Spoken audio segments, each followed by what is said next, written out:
एक छोटे से गांव में एक गरीब औरत रहती थी जिसका नाम गीता था। उसके 2 बच्चे थे, एक बेटी चिंकी और एक बेटा राजू। गीता का पति कई साल पहले गुजर गया था और तब से वह अपने बच्चों को अकेले ही पालती थी और गर्मी की मौसम चल रही थी। इस गांव में गीता का परिवार एक गरीबी जीवन जी रहा था।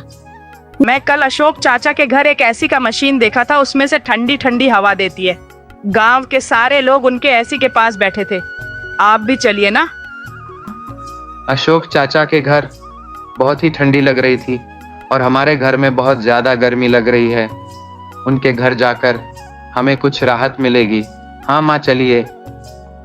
मुझे भी गर्मी लग रही है। बेटा देखो, अशोक चाचा के घर पर जो भी लोग एसी की हवा खाने जाते हैं वे पहले पैसे जमा करते हैं और फिर एसी की हवा खाते हैं। हमारे पास बहुत कम पैसे हैं जो मैंने राशन के लिए बचा कर रखी हूँ। अगर मैं वह पैसे भी खर्च कर दूंगी तो हमारे खाने के लिए क्या बचेगा? कुछ नहीं।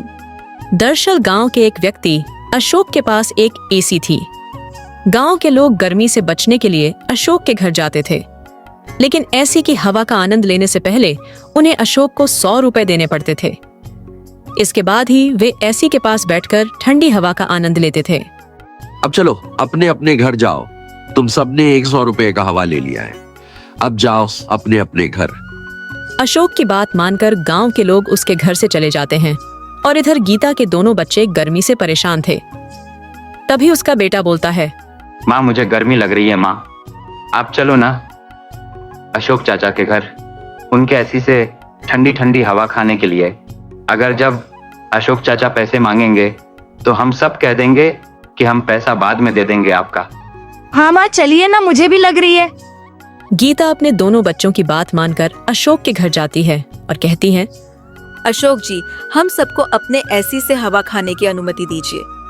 मेरे बच्चे गर्मी के कारण बहुत परेशान हैं और उनको ठंडी हवा की बहुत जरूरत है। कृपया हमें अपने एसी के पास बैठने की इजाजत दीजिए। गीता की बात सुनकर अशोक बोलता है, अरे तुम्हें पता है ना कि मेरे एसी की हवा खाने के लिए 100 रुपए देने पड़ते हैं। अगर तुम्हारे पास पैसे हैं तो ठीक है, नहीं तो मुझे अपने एसी की हवा मुफ्त में किसी को नहीं दे सकता। अशोक जी, मैं समझती हूँ कि आपको अपने एसी का खर्चा उठाना पड़ता है, लेकिन मेरे पास अभी पैसे नहीं है। मैं आपको वादा करती हूँ कि मैं जल्द ही आपको पैसे दे दूंगी, लेकिन अभी तो कृपया मेरे बच्चों को अपने एसी की हवा खाने की अनुमति दीजिए। वे बहुत परेशान हैं और मुझे उनकी चिंता हो रही है। गीता की बात सुनकर अशोक गुस्से से बोलता है, अरे तुम्हें लगता है कि मैं तुम्हारी यहाँ मदद करने के लिए बैठा हूँ? मैं अपने एसी का खर्चा उठाने के लिए पैसा लेता हूँ और तुम मुझसे मुफ्त में हवा खाने के लिए उम्मीद कर रही हो।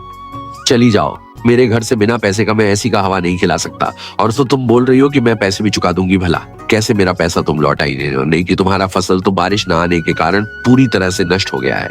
तुम्हारी भलाई इतनी है कि मेरे घर से यहाँ से चली जाओ। गीता अशोक की बात सुनकर उदास हो जाती है और वहाँ से चली जाती है। पता नहीं कहाँ कहाँ से गरीब आ जाते हैं अपना अपना दुख लेकर। गीता सीधे अपने घर चली आती है। तभी उसका बेटा राजू को प्यास लग जाती है। माँ मुझे बहुत जोरों से प्यास लगी है, गाला भी एकदम सूख रहा है, मुझे पानी दो। हाँ बेटा, अभी लाकर देती हूँ। फिर गीता रसोई में जाती है। पानी लेने तो घड़े में देखती है कि घड़े में रखा पानी खत्म हो गया था। हे भगवान, इस घड़े में तो पानी का एक बूंद भी नहीं बची है। अब मैं राजू को क्या दूं पीने को? गीता उदास होकर राजू के पास जाती है और बोलती है, बेटा अपने घर का पानी खत्म हो चुका है। मैं अभी गांव के तालाब से जाकर पानी लेकर आती हूँ। तब तक तुम सब अपने घर पर ही रहना, मैं थोड़ी देर में आती हूँ। गीता इतना कहकर मटके को लेकर गांव के किनारे तालाब की ओर निकल पड़ती है और कुछ देर में गांव के तालाब पर पहुंच जाती है तो देखती है गांव का तालाब का पानी गर्मी के कारण सूख रहा होता है। हे भगवान, कुछ दिनों तक ऐसे ही गर्मी पड़ती रही तो यह तालाब भी सूख जाएगा। जब इसमें का पानी सूख जाएगा तो हम सब पानी कहाँ से पिएंगे? हे भगवान, हमारी रक्षा करना। इतना कहकर गीता ने घड़े में पानी भरकर गांव की तरफ निकल पड़ती है। वह रास्ते से होकर जा रही होती है। तभी एक बोलने वाला पेड़ आवाज लगाता है, जरा सुनो बेटी, मेरी मदद करो। गीता ये आवाज सुनकर डर जाती है और फिर बोलती है, कौन है वहाँ पे? कौन है? जरा इधर देखो बेटी, मैं पेड़ बोल रहा हूँ, मेरी मदद करो। फिर गीता डरते डरते पिद्दत के पास जाती है और फिर बोलती है, आप बोल सकते हैं, बताएं आपकी मैं क्या मदद कर सकती हूँ। बेटी, मेरे जड़ ने कई महीनों से पानी नहीं पिया है, जिसके कारण मैं सूखता जा रहा। अगर जो तुम अपने घड़े का पानी मेरे जड़ पर गिरा दोगी तो मैं नहीं सूखूंगा। पेद्दा की बात सुनकर गीता बोलती है, देखिए, मैं अपने बच्चों के लिए पानी ले जा रही हूँ। मेरे दोनों छोटे बच्चे बहुत प्यासे हैं, इसीलिए मैं आपको पानी नहीं दे सकती हूँ। मुझे माफ कीजिए। और तो ऊपर से इतनी गर्मी हो रही है कि गांव के सारे लोग परेशान हैं। देखो बेटी, अगर जो तुम मुझे पानी पिलाओगी तो मेरी शक्तियां फिर से आ जाएंगी। तो मैं पूरे गांव वालों को ताजी और ठंडी हवा खिलाऊंगा, जिससे तुम सबको गर्मियां मैया नहीं लगेगी। पेड़ की बात सुनकर गीता बोलती है, आपके जर में पानी डाल देती हूँ और आप अपने हरे पत्तों की सहायता से हम सभी गांव वासियों को एक ताजी और ठंडी हवा चला दीजिए। मैं अपने बच्चों के लिए कुछ भी कर सकती हूँ। इतना कहकर गीता उस पेड़ के जड़ पर घड़े का पानी डाल देती है और अपने घर चली आती। बेटा, मैं थोड़े सा पानी लेकर आई हूँ, ये लो पी लो। फिर गीता दोनों बच्चों को पानी पिलाती है। दरअसल गीता ने पेड़ की जड़ पर पानी डालते समय अपने घड़े में थोड़ी सी पानी बचा लेती है और वही बची हुई पानी अपने बेटे राजू और बेटी को पिला देती है। और इधर अशोक गांव वालों से पैसे ले लेकर अमीर बनता जा रहा था और जिन गरीब लोगों के पास पैसे नहीं रहते थे, उन लोगों को अशोक अपने घर पर एसी की हवा नहीं खाने देता था। कुछ समय बाद दोनों बेटे और बेटी सो जाते हैं। आधी रात में पेड़ को ऊर्जा मिलती है और अपने पत्तों की सहायता से हवाएं चलने लगता है, जिससे गांव में एक ठंडी हवा चलने लगती है। गांव की सभी लोग हवा का आनंद लेकर खूब अच्छे से सो जाते हैं। अरे वाह, मुझे रात में बहुत अच्छी नींद लगी थी। भाग्यवान, और इस टाइम तो ताज़ी हवा भी चल रही है। अब हमें नहीं लगता कि उस दुष्ट अशोक के यहाँ जाकर पैसे देकर ऐसी का हवा खाना चाहिए। अब हमें अशोक के घर जाने की कोई आवश्यकता नहीं है। भाग्यवान। गांव में ठंडी हवा चलने के कारण गांव का कोई भी व्यक्ति अशोक के घर जाना बंद कर देते हैं और अपने अपने घर के बाहर खाट लगाकर गर्मी में ठंडी हवा का आनंद लेते हुए बैठे रहते हैं। और इधर अशोक बोलता है, हे भगवान, अब मेरे यहाँ तो कोई नहीं आ रहा है हवा खाने के लिए, जिससे मेरी कमाई नहीं हो रही है। अब मैं कैसे अपना परिवार चलाऊंगा?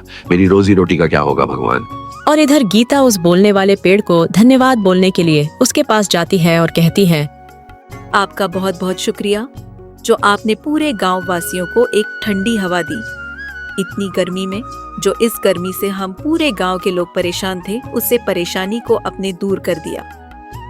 आपका बहुत बहुत धन्यवाद।